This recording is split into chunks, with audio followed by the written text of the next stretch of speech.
Tollywood super star Mahesh Babu Sai సూర్య developer కేసులో big twist చోటు చేసుకుంది. ఈ కేసులో ఇప్పటికే ఈడీ ద్వారా నోటీసులు అందుకున్న మహేష్ ఇవాళ విచారణకు హాజరవుతాడని నెట్టింట ప్రచారం జోరుగా సాగింది. పలు మీడియా కథనాల సైతం ఇవాళ మహేష్ బాబు ఈడీ విచారణకు డుమ్మా కొట్టారు అని వార్తల్లో పేర్కొన్నాయి.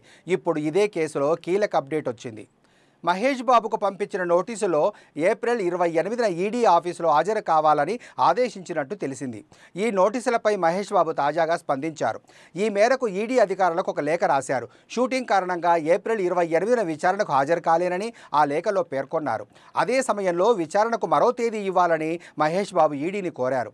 దీంతో మహేష్ బాబు రిక్వెస్ట్పై ఈడీ ఎలా రియాక్ట్ అవుతుందనేది ఆసక్తికరంగా మారింది.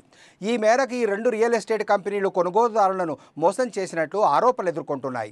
అందులో భాగంగానే మనీ లాండరింగ్ ఆరోపణలపై దర్యాప్తుకు సంబంధించి ఎన్ఫోర్స్మెంట్ డైరెక్టరేట్ ఏప్రిల్ 27న నటుడు మహేష్ బాబుకు సమన్లు జారీ చేసింది.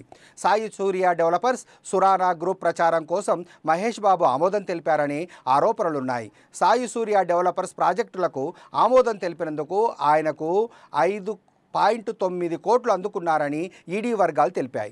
ఇందులో 3.4 కోట్లు చెక్కు ద్వారా, 2.5 కోట్లు నగదు ద్వారా చెల్లించారు.